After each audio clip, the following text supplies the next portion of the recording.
down 2 All-Stars in the first game of a back-to-back in Indiana. No problem for the Toronto Raptors. A huge defensive stand, especially late as they take down the Pacers. 107-102 is your final.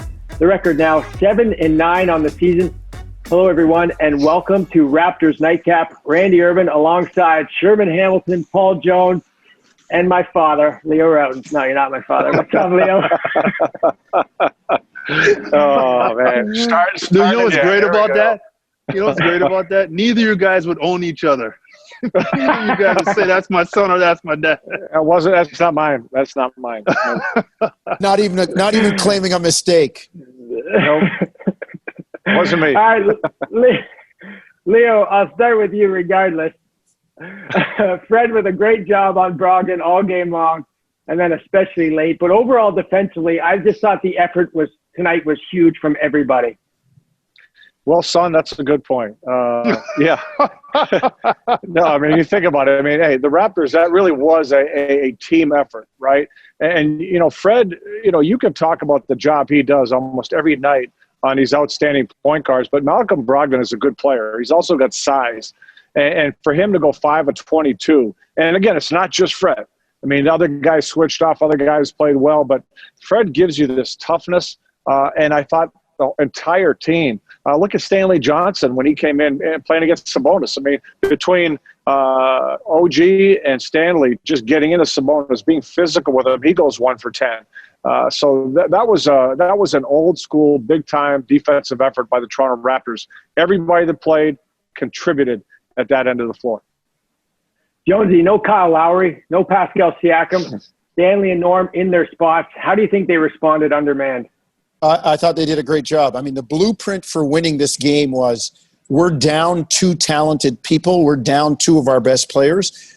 We're going to have to win this by outworking the other team and just playing better defense, taking advantage of opportunities. And the margin for error has just shrunk by so much, and Toronto played within that. And as Leo said, I just thought it reminded me of an old school game from the 80s where it was, you know, neither team going anywhere. We're like 2 fighters in the middle of the ring. I'm not going anywhere. You're not going anywhere. We're going to hit each other and see who's there at the end. And I thought for the better part of the game, Toronto was the better team. I thought Norm did a good job. Stanley Johnson looking more and more comfortable, particularly as he plays his role as a defensive player. And look, to me, the end of the game defined it. They got not one, but a second effort, 2 blocked shots when Indiana could have, you know, had a layup there to change the tenor and the complexion of the game. So the formula was winning it with effort today, and they did. Sherm, they did a great job containing Malcolm Brogdon. Comes in, averaging 22.5 points, 7 assists. Tonight he shoots 5 of 22 from the field, finishes with 12 and 5. You know, obviously Leo mentioned the defense that Fred did, but it was also a team effort. Yeah, and I've talked about this many times. In terms of defense, if you're going to be a good defensive team, the primary defender has to be responsible and accountable. That guy defending the basketball has to do his job. And I thought Fred did an excellent job of that with Malcolm Brogdon. He fought over screens. He stayed connected to his body, didn't give him a lot of airspace to move around.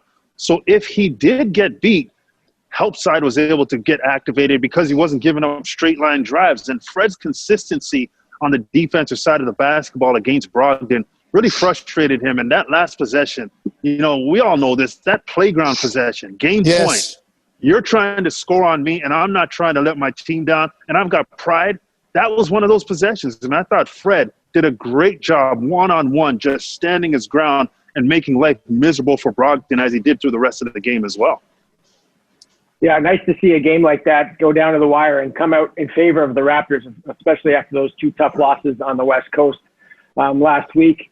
Leo, they were undersized to start with Stanley Johnson stepping in there at the power forward spot or the small forward spot for Pascal Siakam. But I thought he did a really good job containing Sabonis. Well, the one thing about Stanley, I mean, he may give up the inches in height, but he certainly adds to it and makes up for it with his strength and his ability to use his legs and really get into people. You know, think about it. You have guys that give you different looks. Chris Boucher is not the most physical guy, but he blocks shots and he gets around. OG gives you physicality, and he's very active. Stanley, extremely quick, very physical. You have Aaron Baynes now being a productive player for the Raptors. I think he's been giving them some good minutes last 3 games and being rewarded with more minutes. When you add it all up, all these guys realize that they want to play. They got to be aggressive. They got to be physical. And I think Stanley Johnson is more than taking advantage of this opportunity.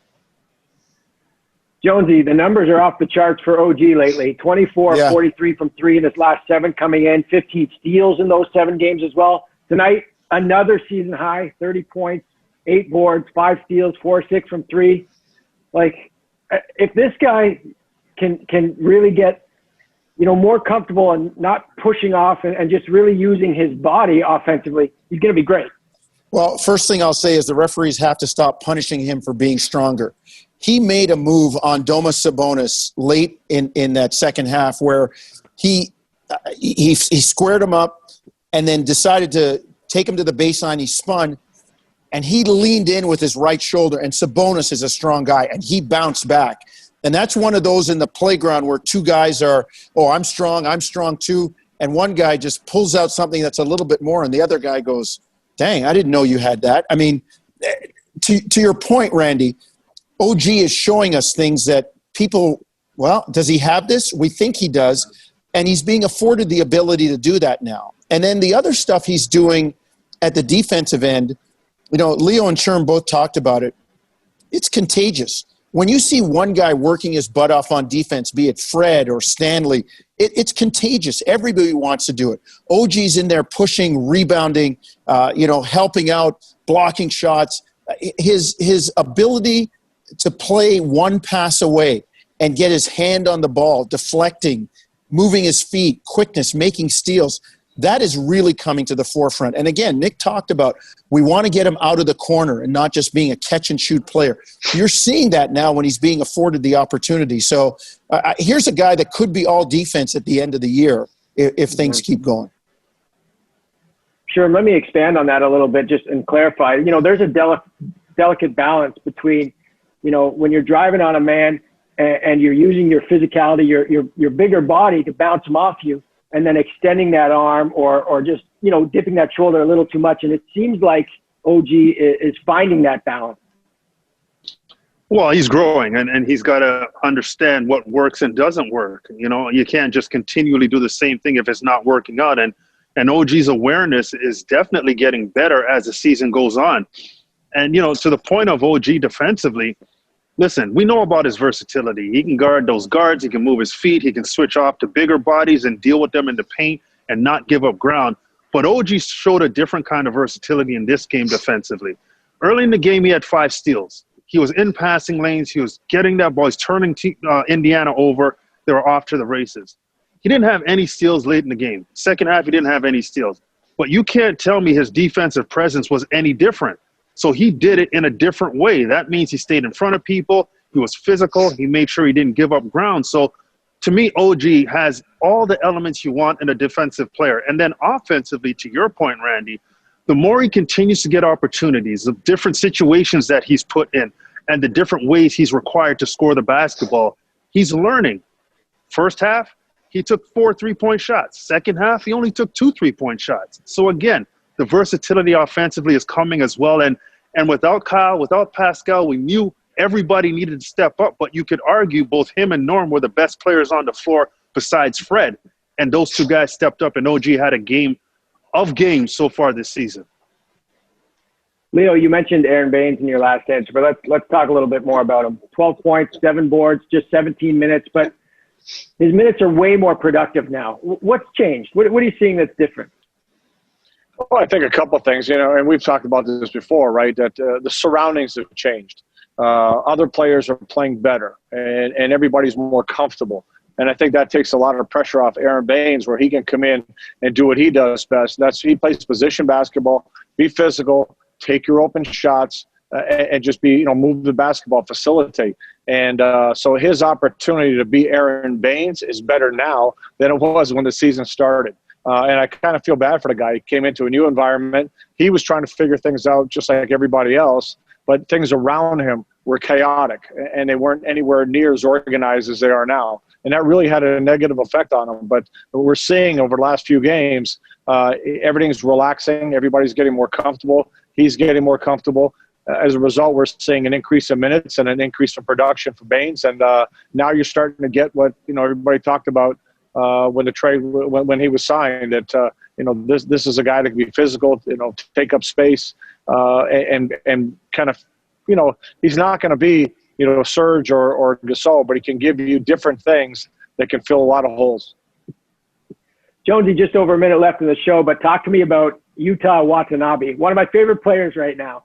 How can you not have him as one of your favorites? I mean, he's one of those low-maintenance guys on offense. If the ball swings to him and he's got a shot that he's comfortable with, he's taking it. If not, he's going to punch it. He's going to punch dribble, or he's going to swing it. But what I like, Randy, is the other end of the floor. His energy, his effort, his enthusiasm on the defensive end, his relentlessness, not giving up on a play, taking the challenge of guarding people, whether it's bigger or smaller. Those are valuable minutes if you're Nick Nurse. You know that you can put that guy in, and he's not going to hurt you, and he's going to give it to you at the defensive end. And it was kind of like the old-fashioned tag team in wrestling when the villains have one good guy and they're working him over, because you think about Watanabe and Bembry and Johnson and all these guys continuing to pound Indiana with their defense. Utah was a big part of that, and I just love the way he's playing, and I think he's earning the trust of the coaching staff. Sure, if I took your advice, I don't have it love over my shoulder, but it's on my shirt, and I got the runners back there. So hey, I'll take it, man. You're good with me, Irv. Guys. All right.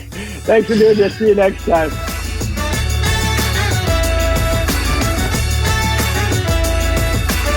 Thanks for watching. You can click to watch our last episode or to subscribe to the Toronto Raptors YouTube channel so you don't miss an episode.